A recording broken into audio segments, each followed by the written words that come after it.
Yo, what is good, guys? Daniel Savage here. So, as you guys can see here on my chart, we have the SPX 500, or the S&P, what people like to call it. Me personally, I've never traded the pair. I started to notice that my boy Raul trades, Lambo Raul, known on Instagram, his YouTube channel, I'll link it there on the bottom. He's under Raul Trades. He started trading this pair. And I see that he was doing really, really good. And, I was curious to see because I've never traded this pair. I've never seen about this pair. And I started to back test this pair for hours. And I was like, wow, this pair right here is like US 30 in gold, and then had a baby. And then the baby had with like some type of condition where it has like an addiction to steroids. So basically the S&P is like US 30 in gold on steroids. You know what I'm saying? Because this thing is moving hundreds of pips. And on top of that, it is very respectful. So if you can catch a really good move on here, bruh, you're set. So, I did take two trades on this in the last few days, actually. I took one Friday and I took one today. I'm going to explain my trade that I did take today, and then I will explain the one that I took on Friday. So basically, I'm getting curious. I'm like, okay, man, all right, let me see. So, I back tested the S&P 500. I noticed that it really does respect levels of support and resistance. And, just like how any other pair works, basically, when you break a level of support or resistance, most likely every single time we're going to approach and target the next level of support and resistance looking to your left side. You know what I'm saying? So, that's why we always look left as traders, because if we don't see nothing over here, what am I saying? We don't see nothing over here. So how are we going to determine where price is most likely going to go when you can't see anything on the right side? You got to look to the left. You know what I'm saying? So anyways, last night I'm looking at the S&P, right? And I'm like, okay, let me check the 1 hour. I didn't see anything on gold. I did see a long opportunity, but my entry wasn't there yet. And I didn't like all this ranging. This was basically, a little range here that I saw. And, I didn't really like it. It was respecting that little level, 38 level on the Fibonacci. But, I didn't really like this right here. This was very, very ugly. Even though we came back down and kind of like rejected this level right here, which was, let's look on the 4 hour actually. Look at the 4 hour. So, it did kind of reject this level right here, as you guys can see. But I still didn't really like it because that was a pretty big candle, you know what I'm saying? And it didn't really have like a wick to the upside. So at the end of the day, I was kind of still like unsure about the trade. But looking at the 1 hour, I did notice that we did come back over here, tried to come back down, but we just kept coming back up. So at this level, we're just creating higher levels of support. You know what I'm saying? Before it just started to wake up, we got one level right here. We got one level right here. We got another level right here. So at this level, I'm not trying to sell this thing. You know what I'm saying? But I did miss my entry, and then boom, this thing did just shoot up. I would have caught on this pullback right here, most likely on the 30-minute. As you guys can see, we did create new higher highs. This is most likely the 50% on the Fibonacci. Look at that, perfect. We did create this level of support as well in the 30-minute. Could have bought right after this candle close. Stops under the wick. And boom, look how this thing just kept going. What's here to the left side? Okay, just looking up here, looking at to the left, as you guys can see, this previous level of resistance, just like a magnet, touched. This previous level of resistance, boom, touched. So at the same time, at the end of the day, just like I'm saying, like once you break one level of support and one level of resistance, looking to your left, that's how you're always going to be able to determine most likely where price is going to go. In this situation, this was a really beautiful setup that happened at 8 o'clock in the morning. Unfortunately, I did not take this setup. So, that was very terrible. Anyways, getting back to S&P, because I'm falling off track here with gold. So, I started to realize that, hey, look, on the 1 hour, because I have a 49-inch monitor.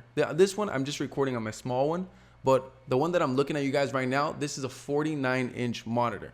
So basically, on this monitor, I get to see up to a month back. So when you put me on a 1 hour time frame, I see everything. I get to see forever ago. Literally, I can see weeks and weeks back. So I saw this really big picture that was happening right here. So I was like, okay, this level of support is being super respected right now. We try to break through multiple times, but in this situation, we didn't break through. So what am I looking for? Since we're not going to break through down and we keep just coming right back up, what I'm going to look for is I'm going to look for some type of confirmation to make me go long so I can target these levels right here. So I was like, okay, cool. Let's see. And as you guys can see, all targets were met, but that's not what I'm here to talk about. So right here, looking at this thing range, I'm like, okay, well, how am I going to buy into this? You know, because I just can't buy here. I'm going to be stuck in a range. So what did I do? I drew this little level right here of support. Resistance, this little level right here. And as you guys can see, price did break above and it created, you know, a little high. And I was like, okay, even if I had my resistance up here, you know, we still broke above it anyways. So what was I doing? I was like, okay, it's a brand new hour. We're in the pre-London. Okay, 100%. We're going to make an hourly low before we can make an hourly high, if it makes sense. And that's exactly what ended up happening. I noticed that price here, I was looking at it on the 15-minute. I noticed that price, when it broke above, it started to come back down. And once it started to come back up, that's when I bought into this position right here, into this pair. So let me show you this, just so that you guys can kind of see this here. When I just bought, literally, I had just bought, I waited for the candle to close. As you guys can see, these are my, look at the positions and look at the candle. As you guys can see there, literally like a nice, beautiful sniper entry. So once I did realize that price was respecting this, I was like, okay, that's the signal right there. That's that little light bulb turning on. Boom, that's a snap. That's somebody telling me in my ear, buy. So what I did was, just due to the fact this chart is kind of from a regulated broker, it does look a little bit different than mine, but it's literally the same shit. You know what I'm saying? So I did buy this after we did close, which was literally right over here, under this right candle close right here. So I did have my stops right under the previous wick right here, which was literally right there. So basically, I did have exactly, from what it looks like here, 123 pip stop, but all in reality, I did have about 100 pip stop. So looking at this, I did take this trade due to the fact that we did have a pretty good risk to reward ratio. So I was like, okay, my first position could be right here, where it could be almost a 2 risk to reward ratio. So I'm like, okay, cool. You know, this is looking pretty good of a trade. And you know what? Cool. I like this trade. So anyways, basically, I did wait, play the patient game. And then I noticed we start trading above the 50 moving average. So I'm like, okay, cool. So, I mean, I'm not a guy that's really big on the indicators, but, you know, they're pretty good to look at sometimes. You know what I'm saying? As like, hey, look, you know, some form of confluence. Well, not like a actual form of confluence, but like a form of confidence. You know what I'm saying? So basically, I did see that we were trading above it. And boom, as you guys can see, my target right over here, I'm going to show you right now, which was right over here that says 27790. My target was actually the 80. So it was like right here. Boom. So basically, let me just show you here on my phone. Right here. And bam. That was it. My first position up 220 plus pips. So as you guys can see, my first one was hit, but look at this.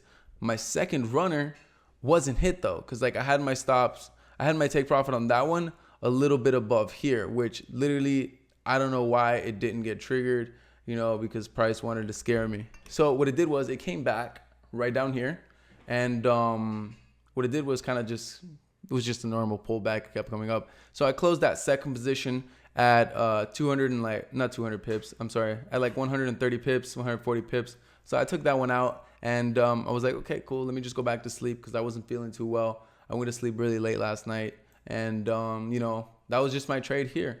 So, I mean, honestly, I did regret it just the fact that this was my second level of taking profit. And I should have just been smart and just put my stops to break even. But I was like, you know what? I'm just going to take my profits and, you know, I'm just going to go to sleep because I'm not monitoring the candles. I'm sleeping. I don't like to hold positions while I sleep.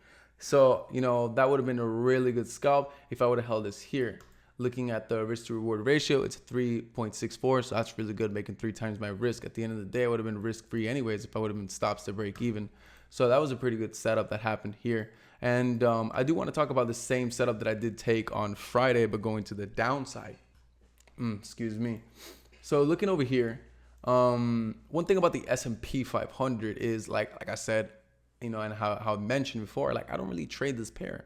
But after hours and hours of backtesting it, applying my strategy, you know, I realized like, yo, this thing really does respect me. You know what I'm saying? Like, this thing really does respect the analysis. It does respect my exact trading style. It really does. You know, I've seen my boy make that like tens of thousands of dollars on this, like, you know, and I realized like, hey, look, you know, I want to do the same thing. So what did I have to do? I had to go and I had to study it. So that way I can do the same thing, you know? So that's really cool, Raul. You know what I'm saying? Introducing the S&P to a lot of Forex traders, because, like, you know, not a lot of people know about it. So anyways, you know, getting back to this, I'm getting off track here. So look at this. I did realize that we were respecting this level of resistance. On top of that, we did create another level of resistance here, because we're basically, you know, making new lower lows right now. So, you know, I didn't like this kind of like setup, but I was like, hey, look, it was a scalp anyways. It was pretty aggressive, and, you know, I did get out quick as possible. So once I did see that price did break under here, I got in. I just immediately got in. I didn't wait for some type of rejection or, you know, new higher, nothing. I did get in right here. So boom, I did ended up catching not all of this, but I did catch, you know, a majority of this move right here. And then it did come back up, and then it came right back down. So I did catch this. It was my first ever S&P live trade. So I was like, okay, cool. Even though I was only risking like 1%, I realized like, yo, like, you know what? I'd rather just wait for a cleaner setup. So basically, then we had this long right here that Raul ended up calling. And yeah, so that was my little aggressive scalp here. My first ever trade on the S&P that I ended up taking here. Let me actually show you that also. And then I'll show you the guys. It's a real account. So imagine only 2 setups I've taken on the S&P, only risking 1%. And look at that. Literally, I've made $1,000 in 2 setups, just 2 little positions using a 0.40. So, I mean, I could throw a lot more, but at the same time, I haven't formed a psychological relationship around the pair yet, even though I've done a lot of back testing.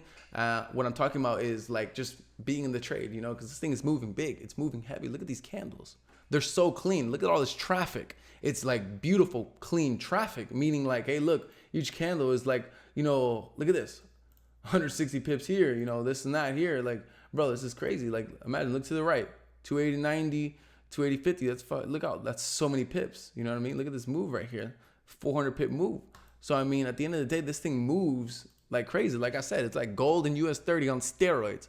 So anyways, these are my 2 trades right there. Right there, S&P that I did take, the one from Friday.